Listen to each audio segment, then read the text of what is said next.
מה שקרה זה הייתה מסיבת סיום בספורטן בפתח תקווה. הילדים היו בבריכה, אחר כך הכנו להם לאכול המבורגר עם צ'יפ.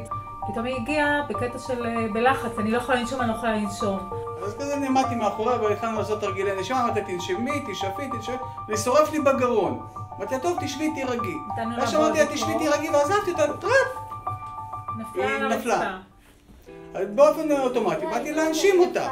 ברגע שהנשמתי אותה, הרגשתי שכל האוויר שאני מכניס יוצא לי בחזרה החוצה. ואז הבנתי שמשהו פה לא תקין.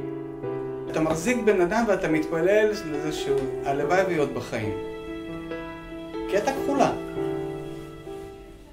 לקחתי אותה והתחלתי לרוץ, ככה איך שאני. בגד ים בחב. התמונה הייתה לא ברורה, ילדה גדולה. היא בערך בגיל של הבת שלי, ואני רואה אבא מחזיק ילדה ככה על הכתף. וברגע שנכנסנו לבית החולים, אז גילנית התחילה לצרוח עליה, מה קרה לילדה? מה קרה לילדה? פעם ראשונה שנתקלתי בהחייאה, שאני צריכה לעשות עם שתי ידיים, מה שיש לי, כאילו, שזה אני. ואמרתי, תשכיב אותה על הרצפה, בתוך המעלית. כשהגענו למטה, אמרתי, תשים אותה פה מחוץ למעלית, רצתי לתוך המיון. צעקתי, מהר, תעשו קוד החייאה, תקראו לכולם מבחוץ. מיד הגענו לחדר מיון, ראינו ילדה כבת 10 שנים במצב קשה, כחולה לגמרי. אנחנו לא הבנו בכלל איפה זה עומד ועד כמה המצב חמור. בערך 5 שניות אחרי שהוא הרים אותי, אני עצמתי את העיניים, אני זוכרת,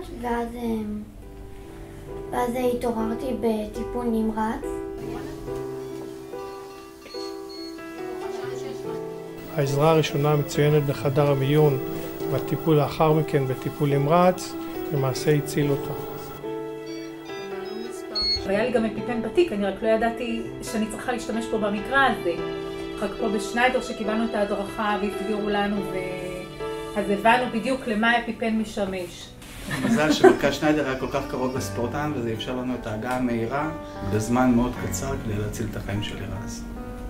אנחנו לא הכרנו את שניידר לפני עד אותו יום, ומאותו יום אני מברכת את היום הזה, כי מעבר לטיפול המדהים שהיא קיבלה בטיפול נמרץ, ומעבר לכך המשכנו גם טיפול פסיכולוגי כאן, פסיכולוג רועי שופן, שאני מורידה את הכובע בפניו עם העבודה שהוא עשה, כי הייתה בחרדות מטורפות. עצם זה שהיום היא לא מפחדת להיכנס למסעדת סושי, ששם יש את הכי הרבה הדברים שהיא אלרגית אליהם, ולהניח את הידיים שלה בלי פחד על הדלפק, על השולחנות. אז זה אומר דרשני, וזה נטו תודה גדולה לרועי. אין לי מילים להגיד, תשמע, הם הצילו את הילדה, הם הביאו לנו אותה בחזרה לחיים.